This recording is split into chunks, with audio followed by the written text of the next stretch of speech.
एक बार की बात है। एक गांव था जहां एक बहुत बड़ा मेला लगा हुआ था। वहीं पर एक चुड़ैल रहती थी। चुड़ैल एक दिन टहलते हुए कहीं जा रही थी कि तभी उसने एक गुमटी पर बैठे दो दोस्तों को आपस में बात करते हुए सुना। अरे भाई, क्या तुमने मेले में जाके हाथी की सवारी की? बड़े ही मजेदार चीज है और लोगों को बहुत पसंद भी आ रही है। अरे अरे, वो भला कौन छोड़ेगा। इस साल तो हाथी की सवारी ही हमारे गांव के मेले की शान है। अरे, मैंने तो ये भी सुना है कि दूर दूर के गांव के भी लोग हमारे गांव में आ रहे हैं, सिर्फ और सिर्फ उस मेले में हाथी की सवारी करने के लिए। हाँ हाँ, वो हाथी दिखने में है ही इतना सुंदर। लोग तो उसकी सुंदरता देखकर काफी खुश हैं। लोग उस पे बैठकर सेल्फी ले रहे हैं। और क्या तुम्हें पता है कि उसके महावत भी अपने मनोज भाई हैं? अच्छा, मनोज भाई? अरे वो तो अपने गांव के सबसे पुराने महावत हैं। फिर तो मैं उनसे कहूंगा कि मुझे थोड़ा डिस्काउंट दे दे। दोनों दोस्त हंसने लगते हैं, पर उनकी बात सुनकर चुड़ैल खुद से बोलती है। अरे, मेरे ही गांव में इतना मजेदार काम हो रहा है और मुझे ही खबर नहीं। लोग यहाँ हाथी की सवारी कर रहे हैं और मैं पैदल चल रही हूँ। ये तो बड़ी नाइंसाफी है मेरे इन नाजुक पैरों के साथ। चलो, चलकर देखती हूँ कि आखिर मामला क्या है। इतना कहकर चुड़ैल मेले की तरफ चल पड़ी। थोड़ी ही देर में चुड़ैल मेले में पहुंच जाती है। मेला एक बड़े से मैदान में लगा हुआ था। चुड़ैल मेला देखकर काफी खुश हो गई। वाह वाह, ये मेला तो सच में काफी बड़ा है। यहाँ तो काफी मजा आने वाला है। चलो, जल्दी से अंदर चलकर देखते हैं कि कहाँ पर हाथी की सवारी हो रही है। चुड़ैल अंदर जाकर हाथी ढूंढने लगती है, पर तभी उसे थोड़ी ही दूर से नजर आ जाता है कि एक जगह पर एक बड़ा सा हाथी चल रहा था और उसके ऊपर एक पति पत्नी का जोड़ा बैठा हुआ था। वाह वाह, ये हाथी तो सच में काफी शानदार है। इसे तो मेरी सवारी होना ही चाहिए था। कितना मजा आता अगर मैं पूरे गांव में इसी सवारी से घूमती। चलो, अभी चलकर इन दोनों को नीचे उतारती हूँ और अपनी सवारी को हथिया लेती हूँ। बड़ा मजा आएगा। चुड़ैल झट से जादू से ऊपर उड़ जाती है और उड़ते हुए हाथी के पास पहुंच जाती है। वहां जाते ही वो दोनों पति पत्नी को धक्का देकर हाथी से नीचे फेंक देती है। उन्हें नीचे फेंककर वो खुद हाथी पर बैठ जाती है। ये सब देखकर आसपास के लोग बहुत घबरा जाते हैं। अरे अरे, ये सब क्या हो रहा है? ये चुड़ैल कहाँ से आ गई और ये मेरे हाथी पे चढ़कर क्यों बैठ गई है? कोई उतारो इसे नीचे। हाय हाय, ये चुड़ैल कहाँ से आ गई? और इसने तो हमें कितनी तेज नीचे फेंका है। अरे अरे, मेरी तो हड्डी पसली ही टूट गई है। हाय, लगता है कि अब दो कंधों पे ही वापस घर जा पाऊंगा।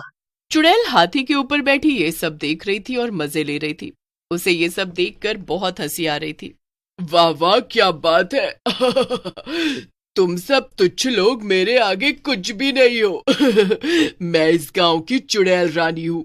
देखो, मैं अपनी शाही सवारी पर भी बैठी हूँ। अरे ओ मूर्ख चुड़ैल, देख, ये मेरे काम का वक्त है। कितने सारे लोग आए हैं मेरे हाथी पे बैठने के लिए।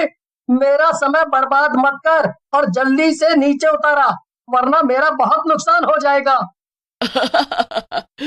तेरे नुकसान की परवाह भला मैं क्यों करूं? अब से यह हाथी मेरी शाही सवारी है। मुझे इससे कोई दूर नहीं कर सकता और जो कोई भी मेरे रास्ते में आया उसे मैं अपने हाथी से कुचलवा दूंगी। चुड़ैल की धमकी सुनकर वहां मौजूद सभी लोग डर गए। किसी में भी आगे बढ़कर चुड़ैल से लड़ने की हिम्मत नहीं थी।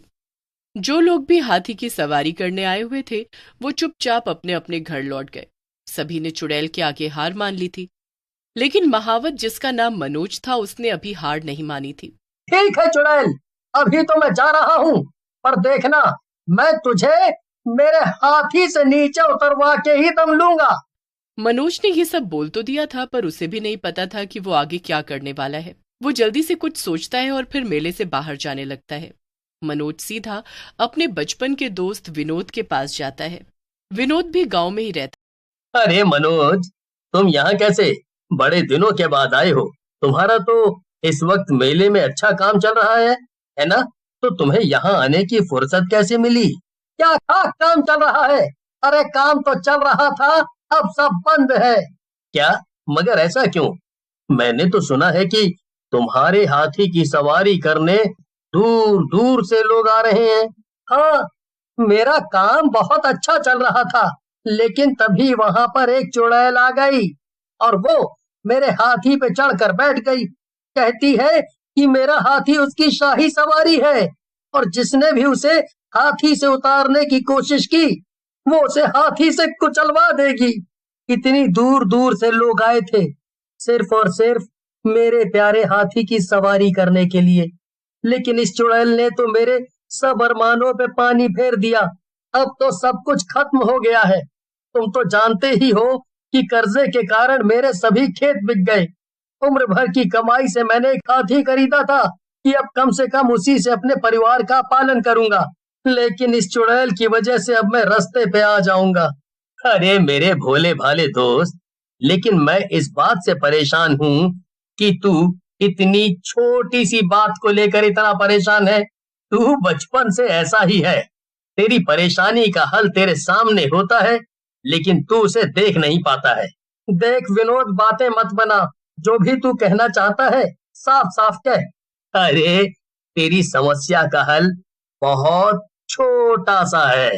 अच्छा, मेरी समस्या हाथी जितनी बड़ी है? हाथी जितनी? तो उसका हल छोटा कैसे हो सकता है? तूने बिल्कुल ठीक सुना। तेरी समस्या का हल है चींटी। तुझे ये तो अच्छे से पता होगा ना कि अगर हाथी की सूंड में चींटी घुस जाए तो वो बड़े से बड़े हाथी की भी हालत खराब कर सकती है। मनोज ने जल्दी से उठकर विनोद को गले लगाया और फिर वो वापस मेले की तरफ चल पड़ा। चुड़ैल के खौफ से मेला लगभग खाली हो चुका था और चुड़ैल हाथी को लेकर पूरे मेले में घूम रही थी। चुड़ैल हाथी से सब कुछ कुचलते हुए आगे बढ़ रही थी। तभी मनोज चुड़ैल के सामने जाकर खड़ा हो जाता है। चुड़ैल मनोज को हाथी के सामने ही खड़ा हुआ देखकर कहती है, ये क्या, तू फिर से आ गया? तुझे मैंने समझाया था ना कि अगर अपनी जान प्यारी है तो दोबारा यहाँ दिखाई मत देना। मेरी जान का तो पता नहीं, पर तेरी शाही सवारी जरूर खतरे में है, चुड़ैल कहीं की। तेरी इतनी हिम्मत, लगता है कि तेरी उम्र हो गई है तभी ऐसी बहकी बहकी बातें कर रहा है तू। एक तो मैं चुड़ैल हूँ, ऊपर से हाथी पर सवार हूँ। पता भी है इसका अंजाम क्या होगा, सीधा मौत। अरे चल चल, सुबह से वही बकवास किए जा रही है। हाथी से कुचला दूंगी, हाथी से कुचला दूंगी। ये मेरा हाथी है और मैं इसका महावत हूँ। ये मेरे कहे बिना कुछ भी नहीं करने वाला और ये मुझे तो बिल्कुल भी नहीं मारेगा। अच्छा ठीक है, फिर अभी देखते हैं कि तेरा हाथी यानी कि मेरी शाही सवारी क्या कर सकता है और क्या नहीं। चुड़ैल हाथी को आगे बढ़ाती है और महावत को कुचलने के लिए जा ही रही होती है, पर इससे पहले कि वो कुछ भी कर पाती, इसके पहले ही मनोज अपनी जेब से एक चींटी को निकालता है और हाथी की सूंड में डाल देता है। चींटी के अंदर जाते ही हाथी बावला हो जाता है और वो यहाँ वहां भागने लगता है। चुड़ैल हाथी को संभालने की कोशिश करती है, लेकिन वो नाकामयाब रहती है और हाथी इधर उधर तेजी से भागते हुए चुड़ैल को जमीन पर पटक देता है। पर इससे चुड़ैल को और ज्यादा गुस्सा आ जाता है और वो महावत के सामने जाकर खड़ी हो जाती है। महावत, तेरी इतनी हिम्मत! महावत ये सुनकर डर जाता है और मेले में इधर उधर भागने लगता है, पर चुड़ैल भी उसके पीछे पीछे भागने लगती है। आखिर में महावत का पैर एक पत्थर से टकरा जाता है और वो गिर जाता है। पर तभी पीछे से विनोद आ जाता है, वो भी सभी गांव वालों को लेकर। वो देखो गांव वालों, यही है वो चुड़ैल जो हाथी पर चढ़कर बैठी थी और जिसने मेले में इतना नुकसान किया है। विनोद की बात सुनकर सभी गांव वाले चुड़ैल के पीछे डंडे और लाठी लेकर दौड़ते हैं और वो चुड़ैल की खूब पिटाई करके उसे गांव से भगा देते हैं। मैंने तो कहा ही था कि तू हर बार ऐसी मुसीबत में फंसता है जिसका हल तेरे सामने ही होता है। पर कोई नहीं, तुझे बचाने के लिए मैं हमेशा यहीं रहूंगा और तुझे कल मुझे मुफ्त में अपने हाथी की सवारी करानी पड़ेगी, हैं? ये सुनकर विनोद और मनोज दोनों हंसने लगते हैं और अगले दिन से मनोज वापस से लोगों को हाथी की सवारी कराने का काम शुरू कर देता है।